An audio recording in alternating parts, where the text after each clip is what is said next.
And this is a CNA special report on gender balance. And next, how to better support women who are shouldering heavy caregiving duties. Leong Jia-yu with this report. Nice to meet you. 37-year-old Fitra Rahmat is a woman caught between two generations. Come in. The mother of 4 lives with her husband while looking after aged parents who live elsewhere. A typical day for the working mother starts before dawn.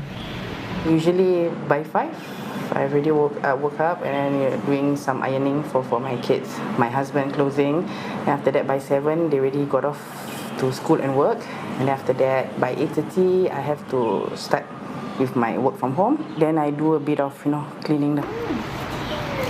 The kids are back at around 1 p.m. Mama see already, I need to concentrate, please. Sometimes I have to make them understand. I said, I'm working, so give me a bit of time to have my work done. Then after that, I will attend to you. When was this taken? This one is when my dad's birthday. He has a lot of medical conditions. Diabetes, high blood, and then he has a pacemaker implant inside. This is my dad. Before his leg was amputated. He got dementia, then he got the leg amputated. My dad's medical condition is unpredictable. He can get sick anytime.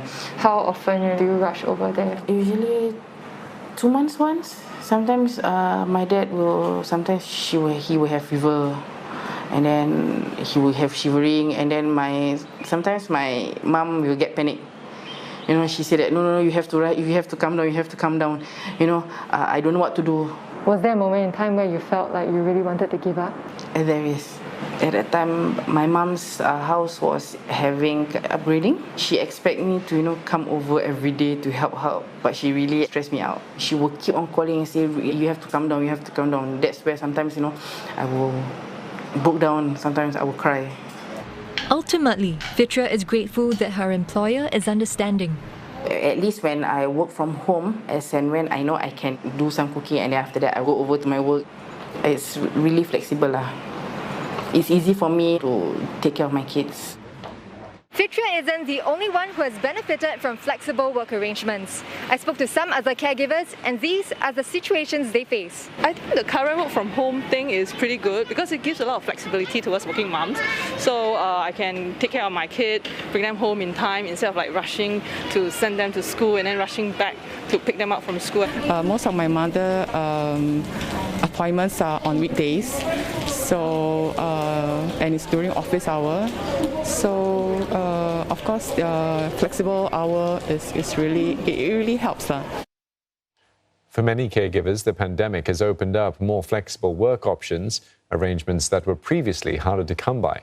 According to a Manpower Ministry report, about 8 in 10 employers offered at least one formal flexible work arrangement, up from about half in 2019. We found out what's holding back companies that haven't yet come on board. Leong Jia-yu again with the report.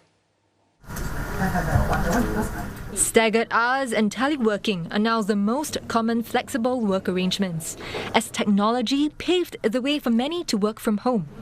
But Kurt Wee, president of the Association of Small and Medium Enterprises, says certain industries still find them challenging to implement. If you are in the manufacturing industry, it will be very difficult to hire manpower that is based on a flexible time arrangement. What would it really take for them to adopt flexible work arrangements? We can look into how operations or certain manufacturing process can go through some level of upgrading or transformation or automation. Then that may kind of reduce the load on physical attendance on process.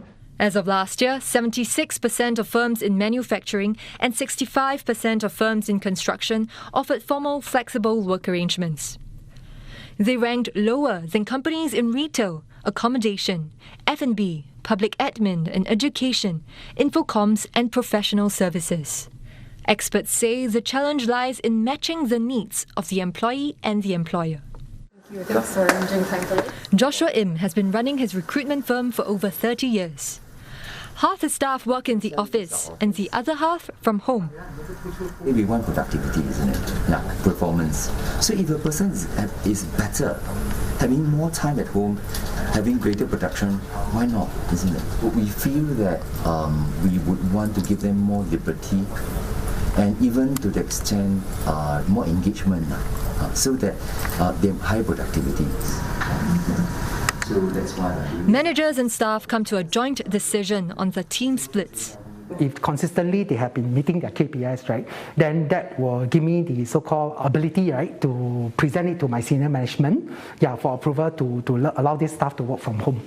If we feel that the staff do have some challenges that requires a little bit more close supervision, those are the occasions where we will discuss with the staff to say, hey, in order to help you meet your respective results, it may be a good idea for you to come back to the office. One NGO believes there's a hidden benefit to having employees clock in from home while juggling the family's needs. You actually develop a lot of managerial skills.